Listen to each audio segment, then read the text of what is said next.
بسم اللہ الرحمن الرحیم۔ السلام علیکم ورحمۃ اللہ وبرکاتہ۔ آج پارہ نمبر 4 سورہ العمران اور آیت نمبر 173۔ شان نزول یہود نے سید عالم صلی اللہ علیہ وآلہ وسلم سے کہا کہ حضور آپ اپنے آپ کو ملت ابراہیمی پر خیال کرتے ہیں، باوجود اس کے کہ حضرت ابراہیم علیہ السلام اونٹ کا گوشت نہ کھاتے تھے نہ دودھ پیتے تھے، تو آپ ملت ابراہیمی پر کیسے ہوئے؟ حضور صلی اللہ علیہ وسلم نے فرمایا کہ یہ چیزیں حضرت ابراہیم پر بھی حلال تھی۔ یہود کہنے لگے کہ یہ حضرت نوح پر بھی حرام تھی اور حضرت ابراہیم پر بھی اور ہم تک حرام ہی چلی آئی ہیں۔ اس پر یہ آیت نازل ہوئی اور بتایا گیا کہ یہود کا یہ دعویٰ جھوٹا ہے۔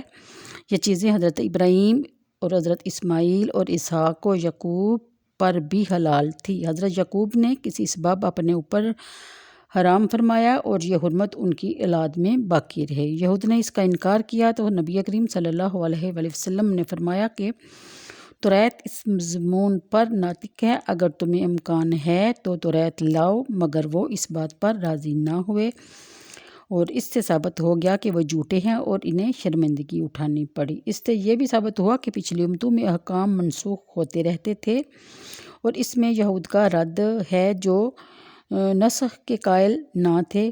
فائدہ: سید عالم صلی اللہ علیہ وآلہ وسلم نے باوجود اس کے کہ یہود کو توریت سے الزام دینا اور توریت کے مضامین سے استدلال فرمانا آپ کا معجزہ اور نبوت کی دلیل ہے، اور اس سے آپ کے غیبی علوم کا پتہ بھی چلتا ہے۔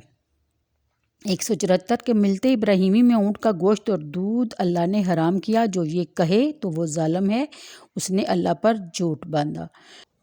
آگے آیت نمبر 76، اس میں بتایا جا رہا ہے کہ یہود کہتے تھے کہ بیت المقدس کعبہ سے افضل ہے۔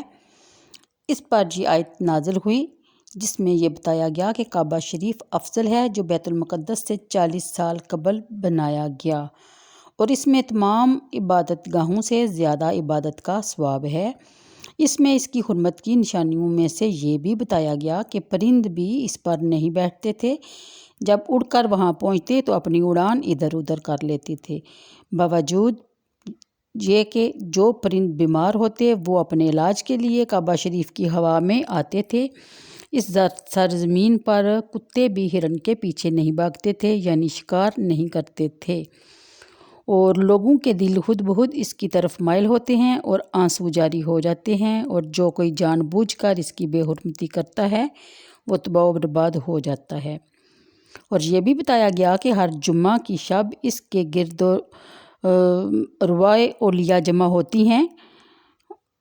178 میں بتایا جا رہا ہے کہ مقام ابراہیمی وہ پتھر ہے جس میں کعبہ شریف کی تعمیر کے وقت حضرت ابراہیم علیہ السلام کھڑے ہوتے تھے، اس پر آپ کے قدم مبارک کے نشان تھے۔ باوجود طویل زمانہ گزرنے کے بعد اور بکثرت ہاتھوں سے مس ہونے کے باوجود ابھی تک باقی ہیں۔